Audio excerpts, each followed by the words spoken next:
Hi and welcome. I'm Andy Miocha and you're watching A News. Here are the headlines. US and Ukrainian officials hold talks in Saudi Arabia on ways to end the war with Russia. Aerial attacks between Russia and Ukraine escalate with casualties on both sides. Celebrations in Syria as Kurdish-led Syrian Democratic Forces agree to integrate into state institutions.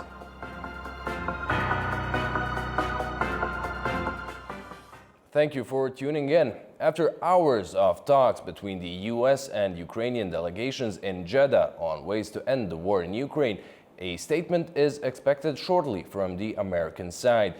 During a break, U.S. National Security Advisor Mike Waltz said the talks are, quote, getting there, while a top Volodymyr Zelensky aide said at the time the talks have been very constructive. We will bring you more as soon as we have it, but for now, here's what the talks are about.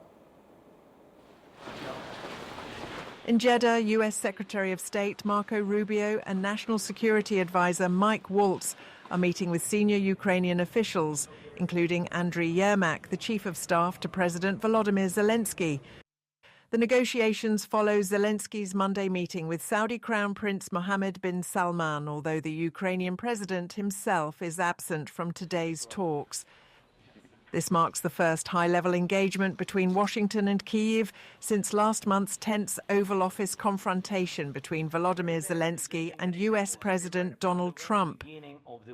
Trump remains focused on securing a peace deal, using pressure over incentives by limiting Ukraine's access to intelligence and weaponry. He is optimistic about the talks and believes Ukraine will sign an agreement to grant the US mining rights for mineral resources. Trump also recently threatened new sanctions on Russia over its continued attacks on Ukrainian cities. Zelensky is now advocating for an initial truce in the air and at sea to demonstrate his commitment to Trump's call for a swift resolution to the conflict. However, Europe remains skeptical, having been sidelined from the discussions. Last week, the European Union agreed to bolster its defences and allocate billions for security, urging Kyiv to negotiate from a position of strength, not under pressure. As talks were being held in Jeddah, more than 30 defense ministers gathered in Paris to discuss peacekeeping for Ukraine. The closed-door gathering of 34 army chiefs, including NATO alliance and EU members, as well as Japan and Australia, is a rare convening without the US. The talks are aimed at assessing options and capabilities to guarantee Ukraine's security in the event of a ceasefire, including potential European peacekeepers, and to maintain Kyiv's long-term military strength. Just hours before the talks in Jeddah were set to start, Russia reported the largest yet Ukrainian drone attack on its capital. Mutual aerial attacks between the countries persist, with casualties reported overnight. Despite ongoing peace talks, aerial attacks between Russia and Ukraine have intensified Tuesday morning. The strikes occurred just hours before US and Ukrainian teams were set to meet for peace talks in Saudi Arabia. The Russian Defense Ministry reported that they downed 337 drones over Russian territory, affecting 10 regions across Russia. They including 91 in the Moscow region and 126 in the Kursk region, marking the largest Ukrainian attack on Russia since the war began. At least 3 people were killed in Moscow and 18 were injured, including 3 children, according to officials. Falling debris ignited a fire in a parking lot, burning more than 20 cars. Flights were restricted from Moscow airports for safety reasons, and several flights were diverted. Additionally, Ukraine's general staff said in a statement that they struck oil facilities in Russia's Moscow and Oryol regions in an overnight drone attack. Meanwhile, the Ukrainian Air Force say it shot down 79 drones and a ballistic Iskander-M missile. A Russian strike hit a border settlement in the Sumy region, igniting a large fire, injuring at least 1 person and damaging multiple buildings. Fires quickly spread through the residential area. There were blazes in fuel storage tanks in Odessa, as well as other buildings after Russian strikes injuring 2 people. Ukraine's state emergency service say more than 100 personnel were sent to help.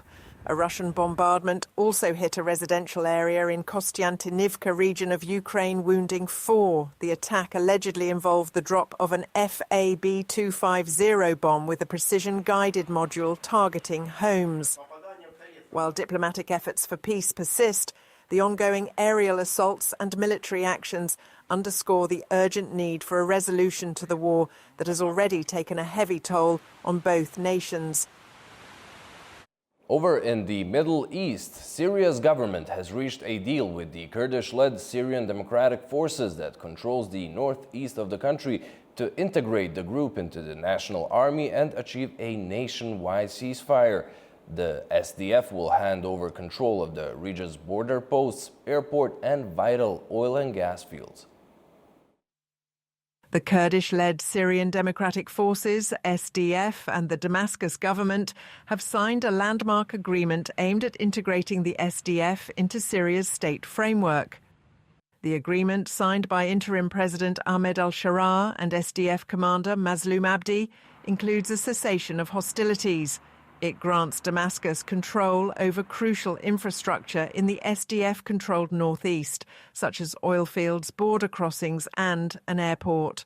While the deal marks a step toward national unity after years of conflict, it leaves unresolved the integration of the SDF's military forces into Syria's defense ministry. This accord comes amid ongoing tensions in Syria, particularly after the ousting of former President Bashar al-Assad in December 2024. Celebrations erupted in Qamishli and Damascus as Syrians expressed hope for a unified future.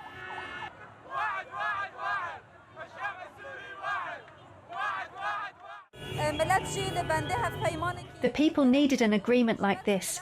The world is tired of displacement and war, so we are happy with this agreement because it will bring peace to a new democratic Syria.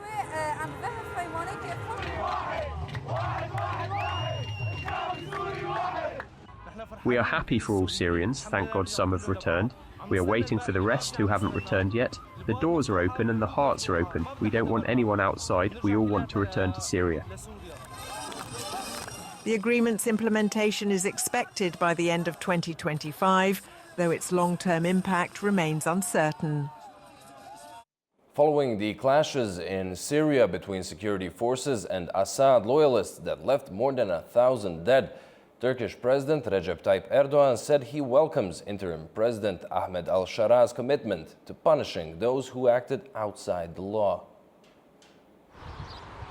Turkey is using its influence to help curb the violence in Syria. Ankara has reiterated its support for the interim president. Turkish President Recep Tayyip Erdogan is using diplomatic efforts to ease tensions in the region. Ülkemiz aleyhine herhangi bir gelişmenin olmaması için We are taking the necessary measures to prevent any developments against our country. We are also making the necessary suggestions to the Syrian authorities to quickly leave the tense atmosphere behind. We welcome President Sharaa's moderate and calming messages, as well as his determined messages that those who violate the law will be punished. Since December 8th, Mr. Sharaa has been following an inclusive policy without falling into the trap of revanchism. If this continues to grow stronger, it will thwart the games aimed at Syria. Bunun güçlenerek devam etmesi Suriye'ye yönelik oyunları bozacaktır. Erdogan further expressed confidence in the Syrian people, stating that they would not allow their country to be fragmented or dragged into instability. He reaffirmed Turkey's stance as an ally bound by destiny to its neighbors, saying that Turkey doesn't concern itself with ethnicity, religion, or sect, whether in Iraq, Syria, Lebanon, or elsewhere. The Turkish president also criticized efforts over the past 14 years to spread Syria's conflict beyond its borders, reiterating Turkey's steadfast position against such provocations. Meanwhile, according to a war monitoring group, heavy clashes between forces loyal to deposed President Bashar al-Assad and Syria's new Islamist rulers have resulted in more than 1,000 deaths, mostly civilians, in recent days. Canada's Ontario province slapped a 25% tax on electricity exports to 3 U.S. states in response to Donald Trump's tariff threats, its premier said, warning that if the U.S. escalates, he would not hesitate to shut the electricity off. Province's leader Doug Ford said Ontario won't back down until the threat of tariffs is gone for good. The surcharge will affect 1.5 million households and companies in Michigan, Minnesota, and New York, costing U.S. customers as much as $278,000 a day. Let me be clear. I will not hesitate to increase this charge. If necessary, if the United States escalates, I will not hesitate to shut the electricity off completely. Believe me when I say I do not want to do this. I feel terrible for the American people because it's not the American people who started this trade war. It's one person who's responsible. That's In response to the electricity price increase, Donald Trump said that he will double his planned tariffs on steel and aluminum from 25% to 50% for Canada. On his Truth Social, Trump said the increase of the tariffs is set to take effect on Wednesday, while also announcing he will be declaring a national emergency on electricity within the threatened area. Greenlanders are voting in a general election brought into the international spotlight by Donald Trump's pledge to take control of the mineral-rich Arctic island. His idea boosted desires of locals for independence from Denmark, which has dominated the debate. Polling stations have opened across Greenland, with more than 40,000 eligible voters deciding who will lead the country in the coming years. But beyond the election of a new parliament, many see this vote as a referendum on Greenland's path to independence. All major parties support the idea of an independent Greenland, but they disagree on how soon it should happen. Beyond Greenland's internal debate, international interest in the island has grown significantly.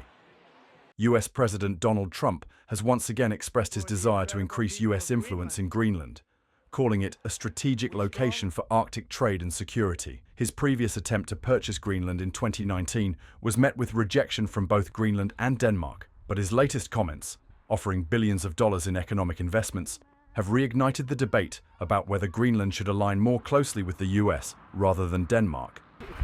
It's very important because we think that there's a lot of interest from all over the world, because we would like to be an independence, and we are not for sale, and we will not be a part of US, but we would like to make our own self-government, and we would like to be in the state. Economic realities remain the biggest challenge to full independence. Greenland currently receives an annual subsidy of nearly $1 billion from Denmark, which covers about a quarter of its GDP. Its economy relies heavily on fishing and tourism, but many argue that the country needs a stronger financial foundation before it can stand on its own. Still, for many Greenlanders, self-rule is worth the economic risk. I think it's a very important day for us. I think there's a shift upcoming for this election time, so it's very it's a very exciting moment for us at this party as well. With no exit polls expected, the final results may not be clear until early Wednesday morning. The newly elected parliament will face key decisions on Greenland's future relationship with Denmark, the timeline for potential independence, and economic challenges ahead. As international interest in the Arctic grows, Greenland's political direction will continue to be closely watched. A 59-year-old man has been arrested on suspicion of gross negligence manslaughter in connection with yesterday's collision of an oil tanker and a cargo ship in the North Sea. Police has opened a criminal investigation into the incident. A criminal investigation is underway into the collision between the Portuguese-flagged cargo ship So Long and the tanker Stena Immaculate off the English coastline in the North Sea. British police have arrested a 59-year-old man on suspicion of gross negligence manslaughter. The collision triggered fires on both vessels, causing several explosions and forcing the crews to abandon ship. A total of 36 people were safely rescued, with one hospitalised. Unfortunately, one person remains missing from the So Long, though the search for them has now ended. East Yorkshire's coastline, home to protected species like puffins and gannets, is especially vulnerable as many seabirds are offshore ahead of the nesting season. A Greenpeace spokesperson stated that the environmental impact would depend on factors such as the type and amount of oil carried by the tanker, the fuel on both ships, and how much, if any, had leaked into the water, along with weather conditions. However, officials have confirmed there is no evidence of heavy engine oil leaking from either ship at this stage. We go now live to Saudi Arabia, where U.S. Secretary of State Marco Rubio is giving his remarks after hours of talks with the Ukrainian delegation on ending the war in Ukraine. Let's see what Rubio has to say. This entire process has been to bring about an end to this war. It's a terrible war, a costly war, a bloody war. And his number one interest is ending this war once and for all. Today we made an offer that the Ukrainians have accepted, which is to enter into a ceasefire and into immediate negotiations to end this conflict in a way that's enduring and sustainable and accounts for their interests, their security, their ability to prosper as a nation. I want to personally thank, we both want to thank the Kingdom of Saudi Arabia, His Majesty, for hosting us, for making this possible. They've been instrumental in this process, and we're very grateful to them for hosting us here today. And hopefully we'll take this offer now to the Russians. And we hope that they'll say yes, to peace. The ball's now in their court. And but again, the president's objective here is, number one, above everything else, he wants the war to end. And I think today Ukraine has taken a concrete step in that regard. We hope the Russians will reciprocate. Well, just to add to the Secretary's comments, the Ukrainian delegation today made something very clear, that they share President Trump's vision for peace. They share his determination to end the fighting, to end the killing, to end the tragic kind of meat grinder of people and national treasure that's happening on the front in Ukraine. Number one. Number two, they made concrete steps and concrete proposals, not only accepting our proposal for a full ceasefire, which you can see the details of which are in our joint statement that we released together, but we also got into substantive details on how this war is going to permanently end, what type of guarantees they're going to have for their long-term security and prosperity, but also really looking at what it's going to take to finally end this, the horrific fighting. The other piece that I just want to make very clear is President Trump started this diplomatic effort in the Oval Office, talking to both leaders, both President Putin and President Zelensky back to back. And now that shuttle diplomacy continues. We have a named delegation in terms of next steps from the Russian side. We have a named delegation in terms of next steps from the Ukrainian side. I will talk to my Russian counterpart in the coming days. Secretary Rubio will be with G7 foreign ministers in the next couple of days. We have the NATO Secretary General in the White House on Thursday, and we'll take the process forward from there. So, as a result of that, and I think as a result of this positive step forward, the president has decided to lift the pause on aid and on our security assistance to Ukraine going forward, and that's effective immediately. All right, your colleagues have chosen 3 questioners. Let's start with Alex Marquardt of CNN. Thank you. Several questions on the ceasefire. We understood that coming into this was a Ukrainian proposal for a partial ceasefire. How did this become an American proposal for an immediate 30-day ceasefire? And to be clear, you're talking about a complete ceasefire across the front line, not just the aerial and maritime ceasefire that the Ukrainians proposed.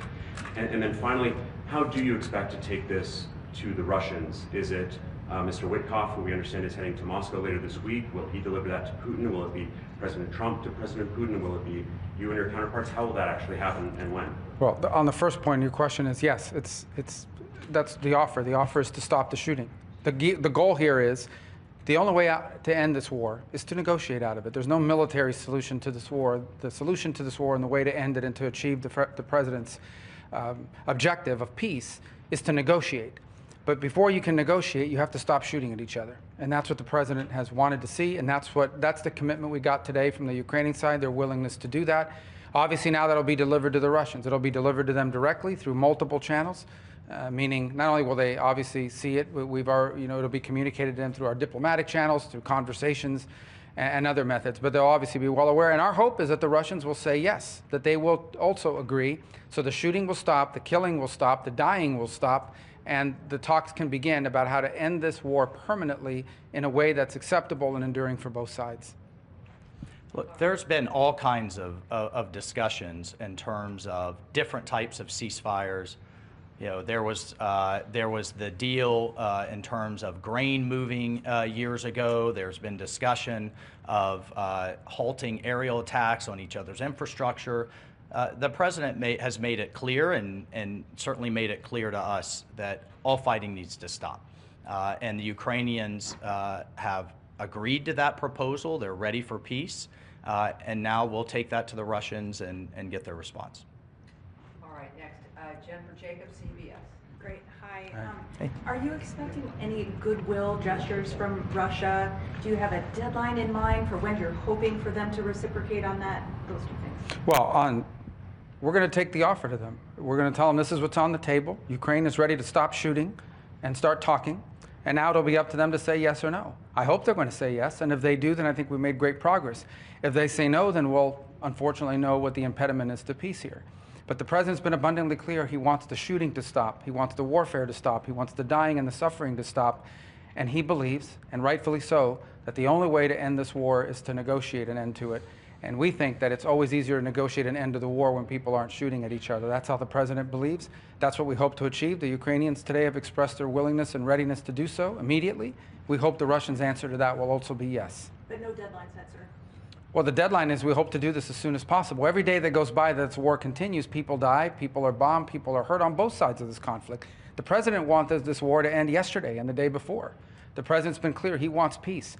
And so we wanted to see it as soon as possible. So our hope is that the Russians will answer yes as quickly as possible so we can get to the second phase of this, which is real negotiations, not never-ending dialogue, talk forever, but real negotiations to end this conflict in a way that's acceptable to both sides, sustainable, and that ensures the stability and security of Ukraine for the long term. And on the goodwill gesture, is there anything like the return of the stolen children or anything that you're expecting in return? Look, we've discussed a number of things, prisoner exchanges, folks that were detained and what have you, but the fighting has to stop. I mean, that's what we agree. If the war is going to end, to now how the war is going to end, and this was an important first step, and that was under President Trump's leadership. He has literally moved the entire global conversation to where we had a very senior Ukrainian delegation with us today. We've had engagements with our Russian counterparts, and now it's how the war is going to end, and that's under President Trump's leadership. Just to answer your question one more time,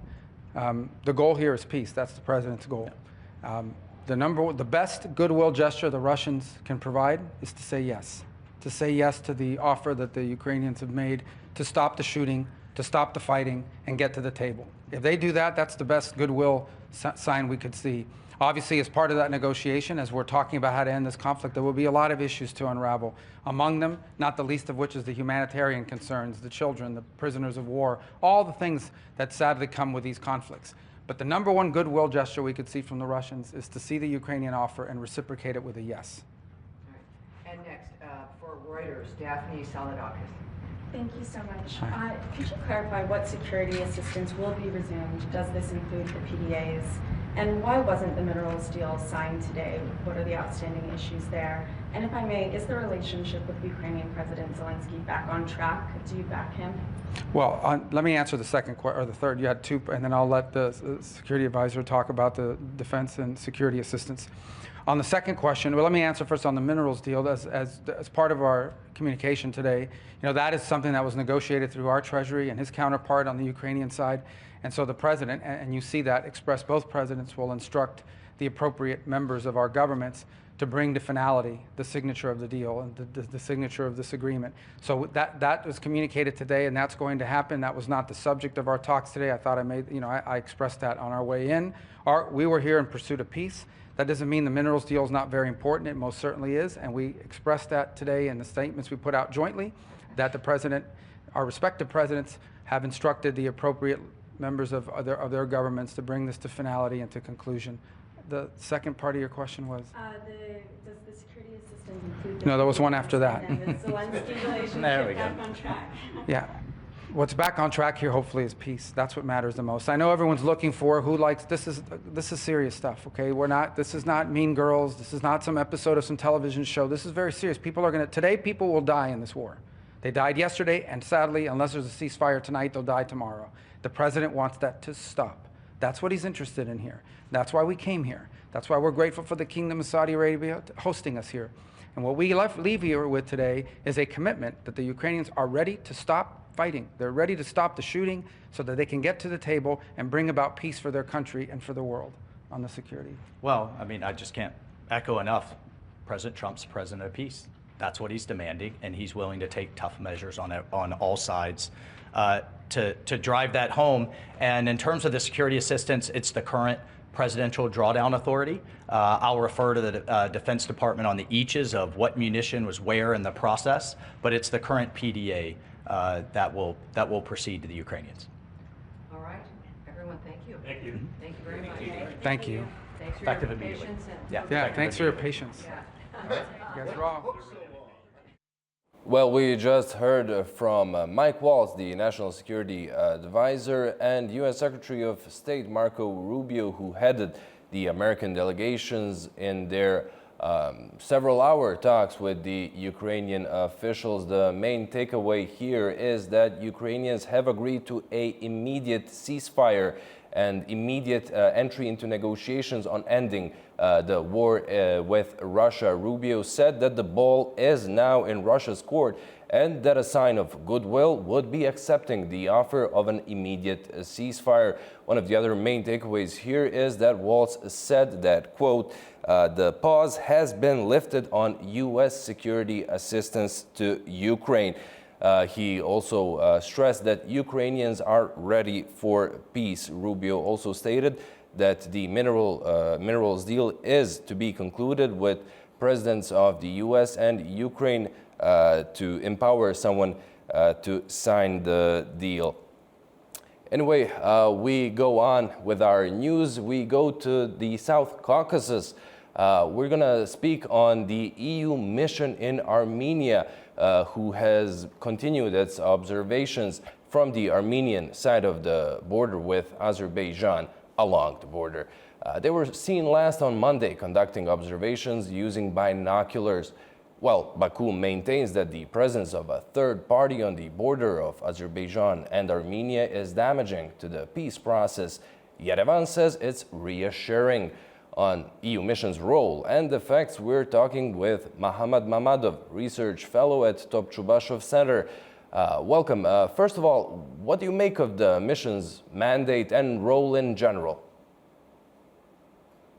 Thanks, Orhan. So I have to say that it started very well in the beginning. I mean, just after the Prague meeting in October 2022.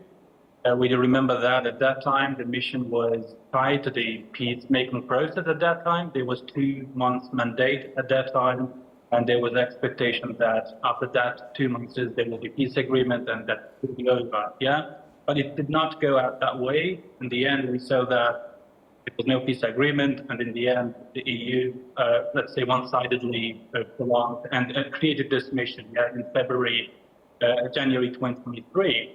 So right now, the mission does not have a mission. Yeah, it does not have a goal. It is not directly tied to the peace negotiations between Armenia and Azerbaijan. Yeah. So, and Azerbaijan is putting right now as a condition in the peace negotiations with Armenia that the presence of this mission along the Azerbaijani borders should be ended. So that's why. Right now, it's very questionable that what's the end goal of this mission in terms of its contribution to peace process in the South Caucasus. Well, the mission's mandate was extended recently to 2027.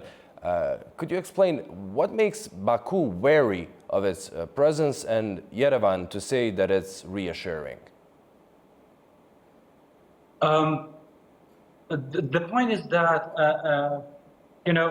when we look at the context the mission came to the South Caucasus, it becomes clear that Azerbaijan is very concerned about the presence of the mission presenting Azerbaijan as an aggressor. Let's see in which countries we have EU missions after Russia's invasion of Ukraine in February 2022. They have been deployed to Ukraine, they have been deployed to Moldova and Georgia, and in those regions, Russia is seen the main aggressor. Yeah? And in the case of Armenia and Azerbaijan, it's deployed to Armenia. So it in some senses puts Azerbaijan in the same basket with Russia. And Azerbaijan does not want to be seen as aggressor because it was 30 years, it was Azerbaijani territories occupied by Armenia. It was vice versa. Yeah? Azerbaijan was the victim of foreign occupation. So right now, Azerbaijan is very worried about the image. Yeah. After February 2022, Azerbaijan and Armenia were competing each other, presenting themselves as Ukraine, their territorial integrity being breached by outside occupiers. And with the deployment of this mission, right now, Armenia seems to be having the upper hand in that context, that's showing Azerbaijan as the aggressor, and Azerbaijan will never agree with that. And the second point is that Azerbaijan is concerned that some EU member states will manipulate the mission of this group and use it as leverage against Azerbaijani positions in the region, especially, namely France. Yeah, we just see that whether it's European monitoring mission, whether it's a military help assistance to Armenia within the auspices of European Peace Facility, all of them have been mainly supported by France and on a narrative level have been used against Azerbaijan. Mohammed, do you expect their presence to have effect on the peace talks that are ongoing between the two countries?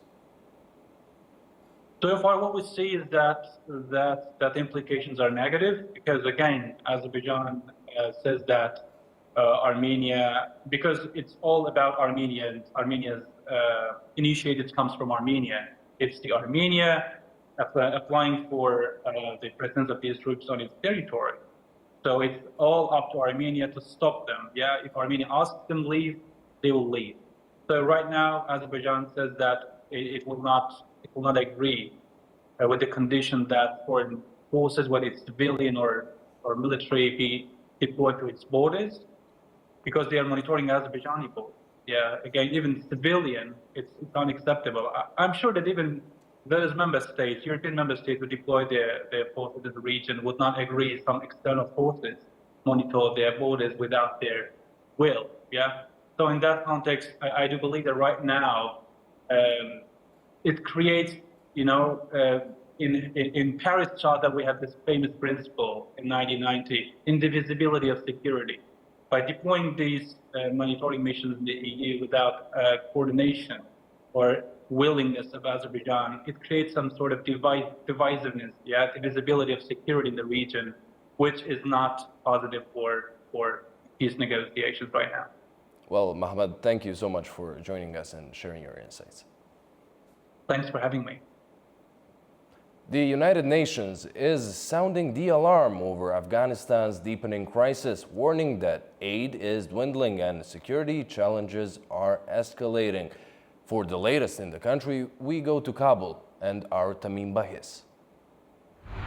The United Nations is sounding the alarm over Afghanistan's worsening crisis, warning that humanitarian aid is dwindling while political and security challenges mount. In a briefing to the UN Security Council, UN Special Representative Rosa Atunbayeva said that over 23 million Afghans will need aid in 2025. But funding cuts have already forced the closure of over 200 health facilities and reduced nutrition programs. Afghanistan's economy grew by 2.7% last year, but this is far from enough to offset lost foreign aid.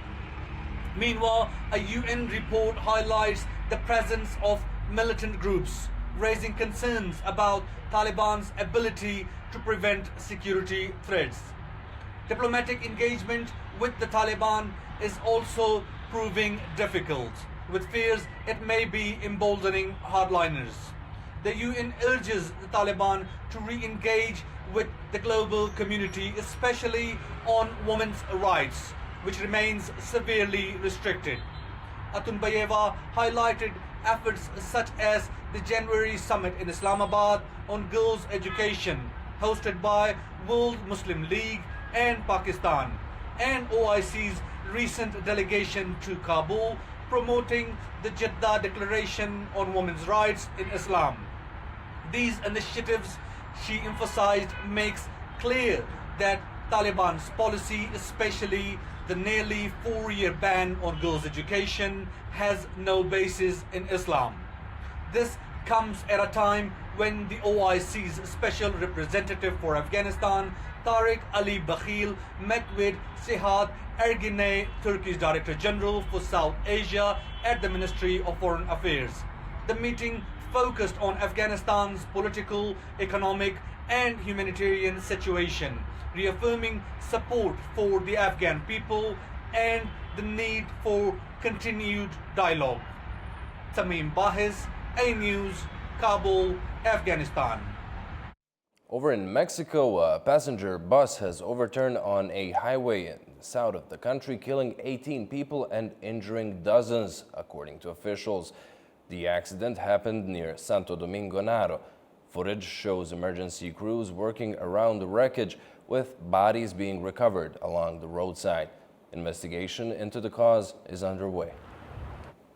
A landslide has struck a neighborhood in Bolivia's La Paz, displacing families and bringing destruction.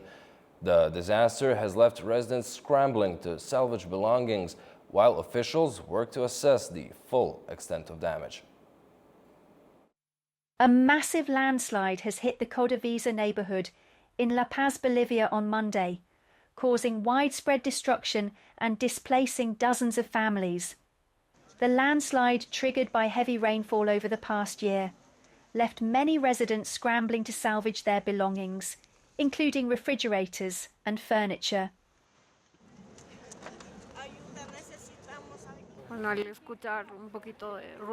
When we heard some noise coming from the window in the morning, all we did was grab our children, some clothes, and leave. We thought it was going to stop or slow down a little so we could retrieve our things, but when we returned, they did not let us enter our house. Our things are still there.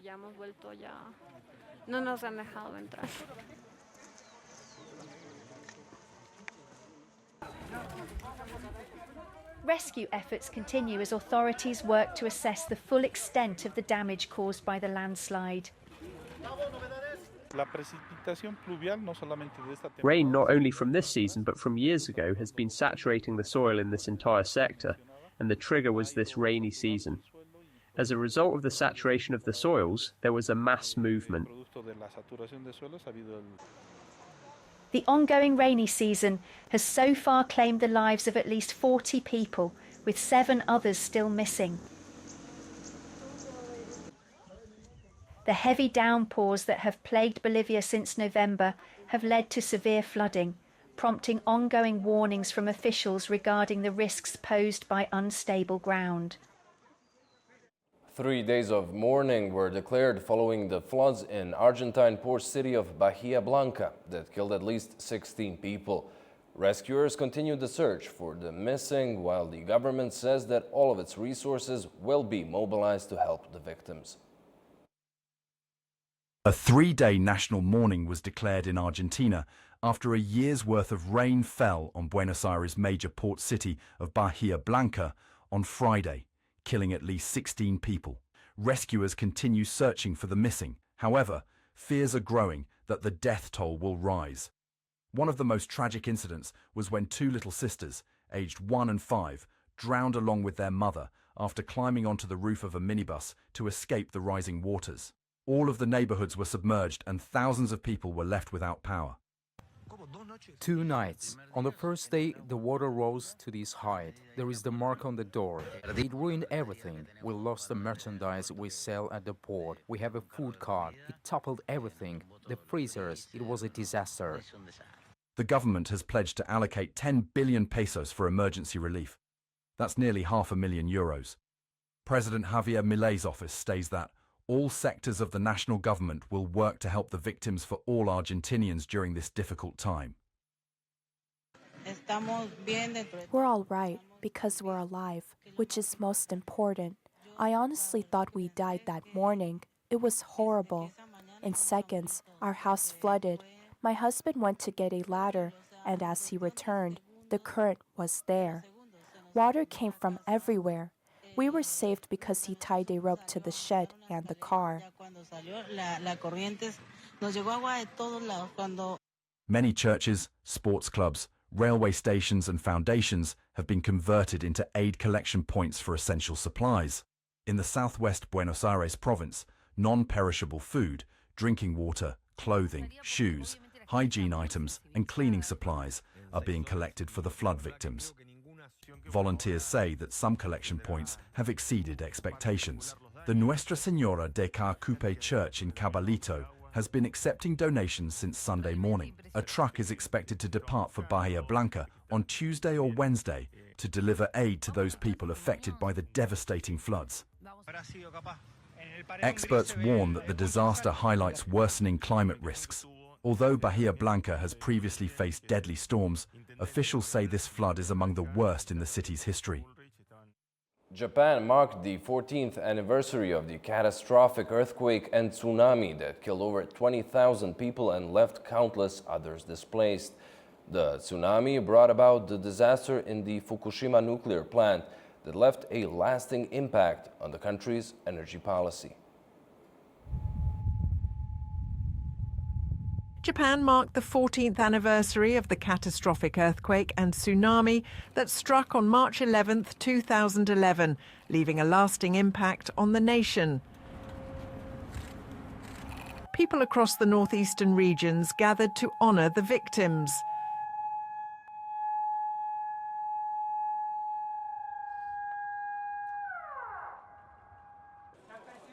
The earthquake, the largest in Japan's history, triggered a massive tsunami that struck the coastline within half an hour, wiping out entire towns. More than 15,000 people were confirmed dead, and approximately 3,000 others were still missing months later. The worst hit areas were in Miyagi, where over 10,000 people lost their lives.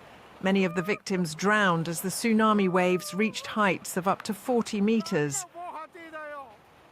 Additionally, more than 200,000 vehicles were destroyed in the waves, and countless homes and buildings were damaged or completely obliterated. The catastrophe didn't stop there. Its aftermath saw the worst nuclear accident since Chernobyl.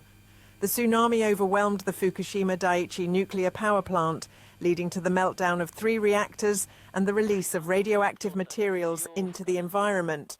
Around 160,000 people were forced to evacuate the surrounding areas, with many unable to return to their homes due to the lingering radiation risks.